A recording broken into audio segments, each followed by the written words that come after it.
today is a very special day. Happy birthday to you. Yikes. Well, yes, it is my birthday, but it marks 1 year since I've started this YouTube channel. Here are 23 things I've learned in 23 years. Enjoy. Number 1. Time wasted with friends and family is never time wasted. When you look back at your life, the time spent with friends and family is the best in the world. I'm pretty blessed to have such an incredible support cast, so if you're watching today, I consider you one of my friends. Did you want a beer? Here, I need a bevy too.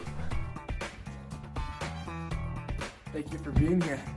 Cheers. Number 2, the one thing rule. I wanted to talk about my best friend. Yeah. Oh. Okay. Pull the trigger, Kevin. And something that he does, a rule that he has to connect with any person he meets. A quick sidebar here is how truly grateful I am to have such an incredible relationship with my brother Matt. No, stop it! My brother has this rule where every single person he meets, he tries to find one thing he has in common with them, or one thing that person really likes. People love talking about things they enjoy, and it will make them connect with you so much easier. Number 3, we're all trying our best. My girlfriend's crush, Brené Brown, discusses the idea that we're all trying our best, and this is a liberating mindset. As a front of house employee at a restaurant called Earl's, I can attest to how true this fact is. Lots of people walk in and just kind of want to do not talk to me kind of vibe. They just want to get their burger, they want to get their half price bottle of wine, and then they want to get out of there. But maybe that person just got tough news from their family. Maybe they just got into an argument with their spouse. We never truly know what's going on in the lives of other people, so assuming they're trying their best is a liberating way to go about thinking. Number 4, if you're angry, you're probably just hungry. I'm really bad with being hangry because I don't realize when I get to this point, so my girlfriend Ellie always makes sure to call me out when I get into these states. Number 5, meatball sub from Subway is the best fast food item you can get. Especially when you're hangry. Ever since the day I witnessed my grandpa Dave spill the meatball sub all over his lap, I've been hooked. Every June, we celebrate his passing on a day we call Dave's Day. I did a video about that entire day, so you can find that video here. I go into more detail on Subway there as well. But I'll just say this, every single time I go, I get the exact same thing, and it's just as good every time. Number 6, your significant other is the single most important investment of your life. Ellie and I matched on Tinder the day that all the professional sports leagues were closing across North America. Yes, Mom, I used to be on Tinder. Ellie and I didn't end up meeting in person until over a month after we matched on Tinder. We were messaging all the time, getting to know each other, and this is honestly a really good thing for our relationship because it's really strengthened our communication skills. Every relationship has their own unique and amazing attributes.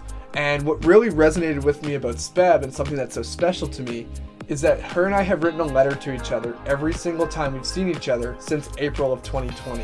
So we've now written over 208 letters. Thank you for everything, Ellie. Hop on the choo-choo. Number 7, call your parents often. Something about getting a year older has made me think about the fragility of life. I know I'm only 23, but what that means is that every single person in my life who was here before me is now also 23 years older. None of us will live forever. And when we live at home, it can be so easy to take our parents for granted. But something about moving out has deepened my appreciation for just how special my bond is with them. I consider Tracy and Bob to be some of my best friends, and I'm just so grateful to still be so close with them. And I try to call them often, and I encourage you to do the same with your parents and your grandparents and all of your extended family and friends. Number 8. Nickelback is the greatest band of all time. Number 9. Listening to podcasts and audiobooks while driving will set you apart. I'm of the belief that wildly successful people are voracious readers. Within 1 second, I'm going to finish all this. All right.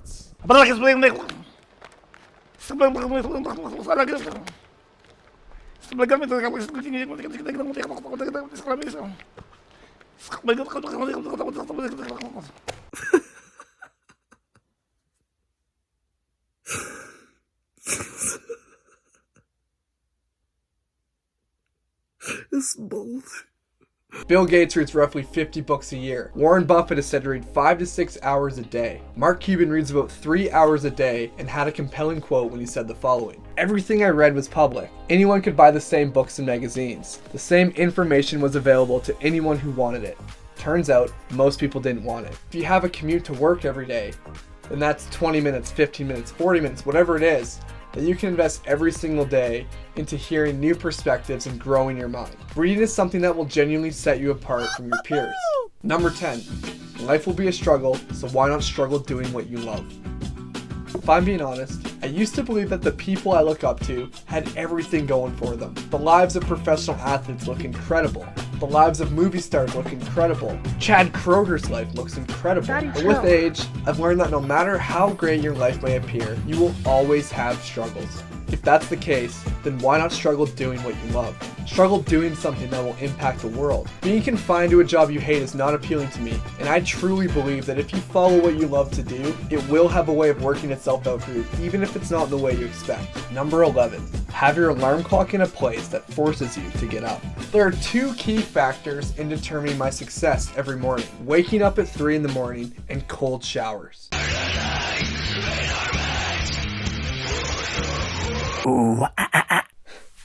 I'm kidding. Cold showers suck. The two actual factors is number 1, getting up as soon as my alarm clock goes off. No matter how many times I've gone through the motions of waking up, I always have that voice in my head that says, just go back to bed. And for me, snoozing and knocking up right away is a recipe for a slow start to my morning. So to combat this, I've put my alarm clock across the room so that every morning when I wake up, I need to get up, and in those moments of walking to my phone, I can convince myself to stay out of bed. Number 12, set your schedule the night before. The second factor in having a strong start to my morning is having a clear sense of exactly what I need to do the moment I get up. A direct correlation with wasting time and procrastinating stems from waking up without any idea what your day is going to look like. And to best schedule yourself, you need to find a schedule that works the best for you. My favorite app is the Reminders app.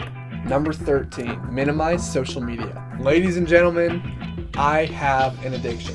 Social media. It is the single greatest detractor of my time, but the funny thing is, as soon as I offload the apps, I lose the temptation altogether. And Tom Bilyeu said it best when he said this: it's easier to eat no Doritos than one Dorito. Basically what this means is that it's easier to abstain altogether than to satisfy just a little bit of those cravings. Number 14, invest in noise canceling headphones. Let's face it, we are more distracted than ever, and Cal Newport's book Deep Work is a way to try to combat this distractedness. In a world of dings, others being able to reach you at any time, and an expectation that you respond promptly, it can be so hard to get into deep work. The best thing I've ever purchased to help me with my deep work is buying over-the-head noise-canceling headphones. Anytime I want to work, I put on some white noise, and it just completely gets me locked into the task at hand. And when I do this, my headphones is my own indication to myself that I can't check my phone. Author and screenwriter Eric Barker describes deep work as the superpower of the 21st century.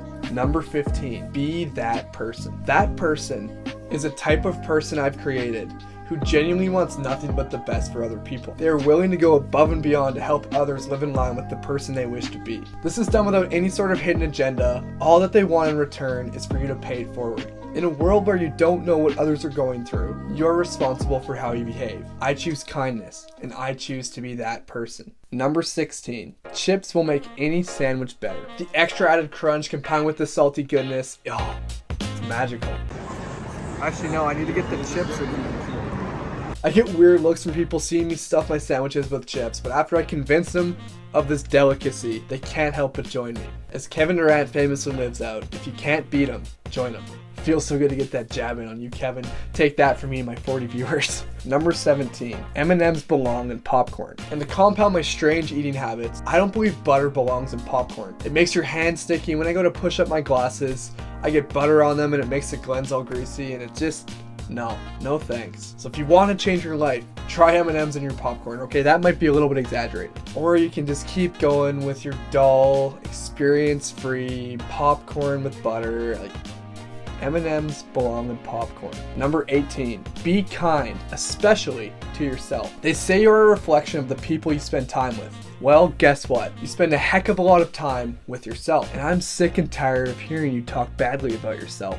The golden rule states to treat others how you wish to be treated, which is impactful. So I decided to create the Sammy Paley Titanium Rule. Treat yourself how you would treat others. In kindergartner terms, be nice to yourself. By the way, do you think kindergartner knows how to spell? Kindergartner? Is there a single one in the world who can spell that word?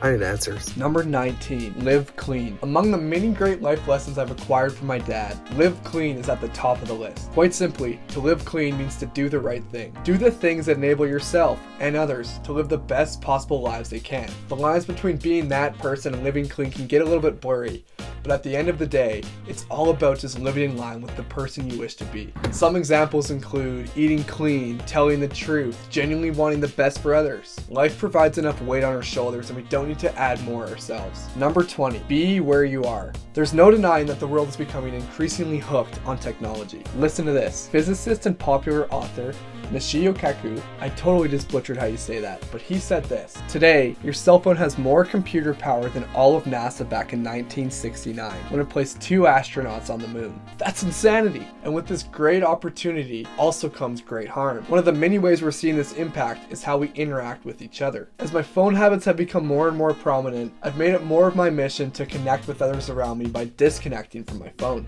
Life is happening in front of us all the time, and it's amazing how much beauty you can have by just putting your phone down. Catherine Price does a deep dive into the benefits of unplugging in her book called How to Break Up with Your Phone. Number 21. 21. Can you do something for me? Anyone else have that song stuck in their head rent-free? Because I do for sure. Keystone habits shape who you are. According to Charles Duhigg, the author of The Power of Habit, keystone habits are small changes or habits that people introduce to their routines that unintentionally carry over into other aspects of their lives. For instance, if you get into the habit of going to the gym, you'll start to sleep better, eat better, drink more water, become more confident, etc. We are quite literally the sum of all of our habits, which is why I challenge you to just pick one keystone habit and watch as it funnels into every single other area of your life. Number 22, you can use every situation to your advantage. My all-time favorite quote is from Nelson Mandela when he said this: "I never lose. I either win or I learn." How we perceive everything is ultimately how the course of our lives will go. There's opportunity around you all the time. You just need to know where to look. Last but not least, number 23, celebrate your small wins. Some people love their birthday, some people hate it. We can all agree that birthdays are significant because it represents one more year that you've made it in life.